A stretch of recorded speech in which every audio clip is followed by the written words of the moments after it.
किसी ने क्या खूब कहा है, सद्गुणों की शुरुआत स्वयं से ही करनी होती है। जब तक आपकी उंगली पर कुमकुम ना लगे तब तक सामने वाले के ललाट पर तिलक कैसे लगे। ओम शांति। कैसे हो आप सभी? उम्मीद करती हूँ परमात्मा के आशीर्वाद से आप सभी बहुत अच्छे होंगे।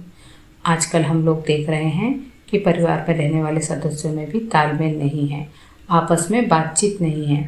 सभी एक दूसरे से कतराते हैं, बात बात पर बहस करने लग जाते हैं। घर में रहने वाले सदस्य एक साथ समय स्पेंड नहीं करना चाहते। ऐसा ही माहौल एक मैडम के यहाँ था, जो कि किसी के थ्रू आए थे मेरे पास काउंसलिंग करवाने के लिए। बातचीत करने से ही वो मुझे बहुत डिस्टर्ब लगे। ज़िंदगी में आने वाली छोटी छोटी प्रॉब्लम्स को भी उन्होंने अपनी सोच से बहुत बड़ा बना रखा था। मेडिटेशन करने से, पॉजिटिव थॉट्स क्रिएट करने से अपने आप में ही बहुत हल्कापन महसूस हुआ उन्हें। उनकी सोच जो बेलगाम घोड़े की तरह दौड़ लगा रही थी, उस पर बहुत कंट्रोल आया। घर से बाहर निकलने के बाद दोनों ही पति पत्नी का मन घर पर वापस आने का नहीं करता था। पति को लगता घर जाकर बस बहस ही होनी है, इसलिए सब सो जाए तभी जाए, और पत्नी पति के आने का रास्ता देखती, और वो भी गुस्से में। तो इस वजह से घर की जो वाइब्रेशन थी वो बहुत निगेटिव हो चुकी थी, और इसका असर बच्चों पर भी दिख रहा था। इस वजह से बच्चे भी गुस्सा करने लगे थे, सामने जवाब देने लगे थे।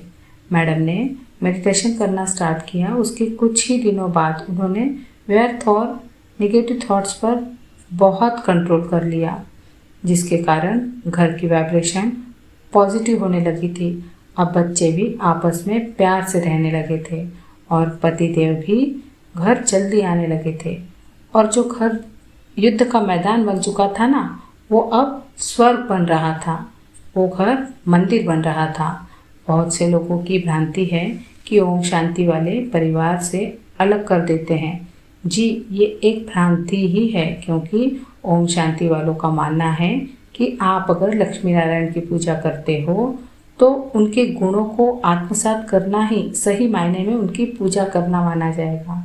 और ओम शांति ईश्वरीय विश्वविद्यालय में जीवन जीने की कला सिखाई जाती है, जिसमें यही बताया जाता है कि हमारा घर मंदिर कैसे बने, घर के सभी सदस्यों के बीच आपस में कैसे अपनापन और प्यार बना रहे।